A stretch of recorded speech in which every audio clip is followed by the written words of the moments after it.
Hey everyone, it's Deb Raven here, and I'm a professional coach, and I help professional women over the age of 50 to find or create work that they're really going to enjoy in kind of their last hurrah of their working life, while they also live the kind of lifestyle that they desire to live.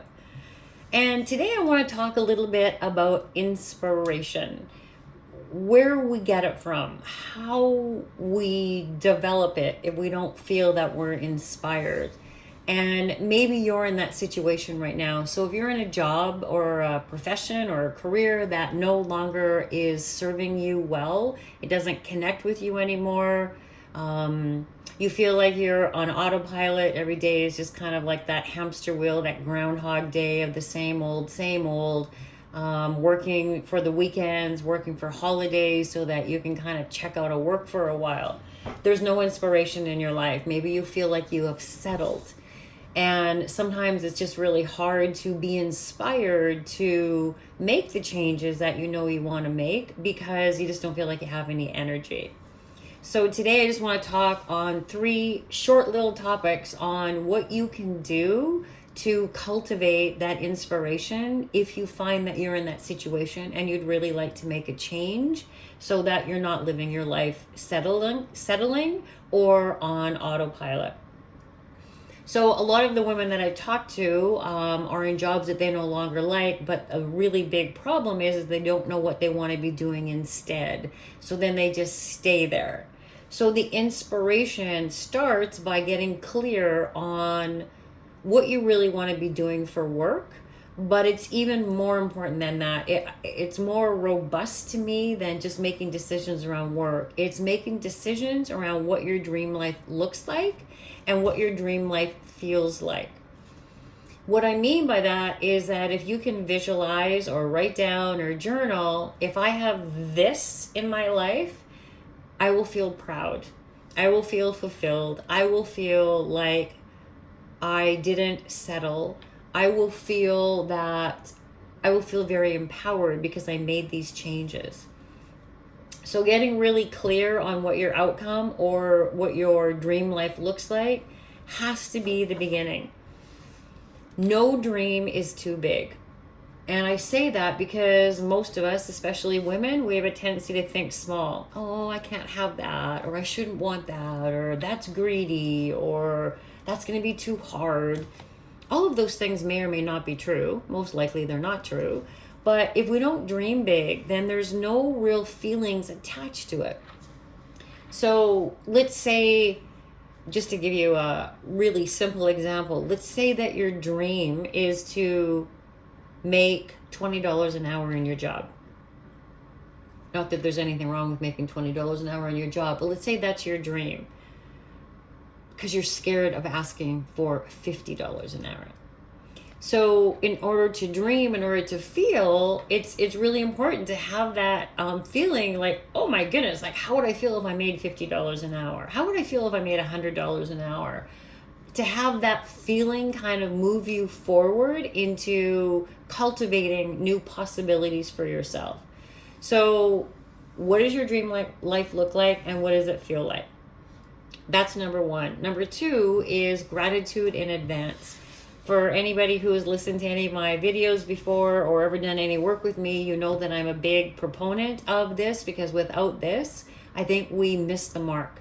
This is a very easy practice that can take you 5 minutes every single day and it costs you nothing and you feel really good. And we could all use a little bit more feel good in our life right now. So gratitude in advance is visualizing something as if it's already done because your subconscious doesn't know the difference between real and fake. Let that sink in for a minute. So if we do gratitude in advance for, I'm so grateful for this wonderful job that I have, that I'm working with tremendous people. I am so grateful for this job where I feel like I'm making a huge contribution and having an impact on others. I am so grateful for this job that allows me the flexibility that I want in my life so that I can do other fun things with family and friends. I am so grateful for my physicality. I'm in the best shape of my life and I can do, my health does not hold me back from doing anything. whatever your vision is, whatever your goals is, it costs you nothing to do this gratitude in advance practice. And I suggest doing it every single morning. And whether you do it for 5 minutes or whether you do it for 60 minutes, you put yourself in a state of feeling good and energetically putting that out to the universe. Number 3 is set goals or outcomes that inspire you to take action. So if your goal is not big enough, maybe it's a lifestyle piece, maybe it's an income piece, maybe it's a significance piece where you work. Whatever it is, I mean, nothing is off bounds in terms of setting goals or setting outcomes, but they have to inspire you to take action.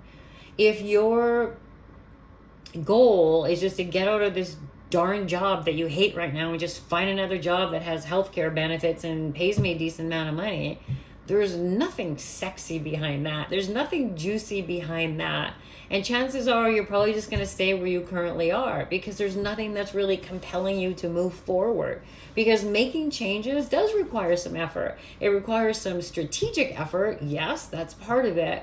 But it also requires an attitude adjustment. It requires a reframe on your mindset of what's possible for you and how hard you think that it might be.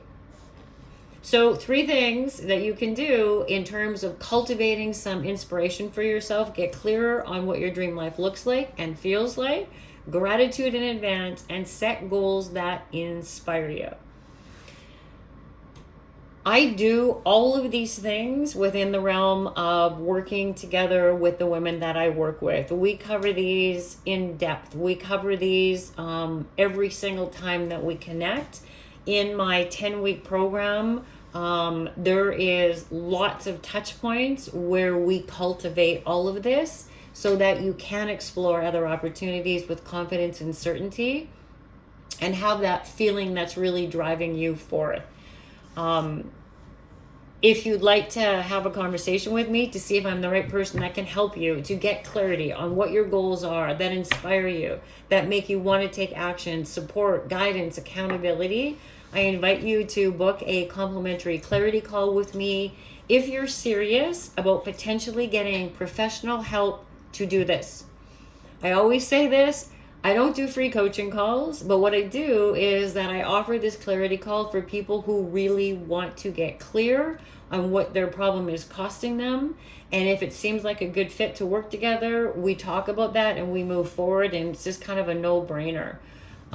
You do not have to suffer. You do not have to settle. And you certainly do not have to do this alone if you don't feel that you have the resources, the willpower, or the right mindset to do that. So if you'd like to have a chat to see if we're a good fit to work together, I invite you to go to debraven.com/apply. That's my name, debraven.com/apply. You pick a spot on my calendar, and then you're going to be taken to a short application page, which will literally take you no more than 5 minutes to fill it out. If you're committed to showing up on the call, and you're getting my commitment of my time, I ask that you fill out that application or your call will be canceled. Anyways, that's not meant to scare you off. It's just meant to, it's starting the process of you getting really clear on really what's going on in your work life and what it's costing you to stay stuck there.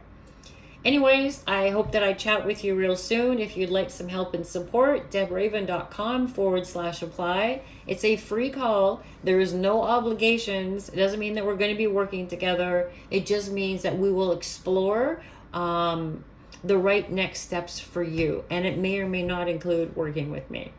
Anyways, thanks for watching. Bye.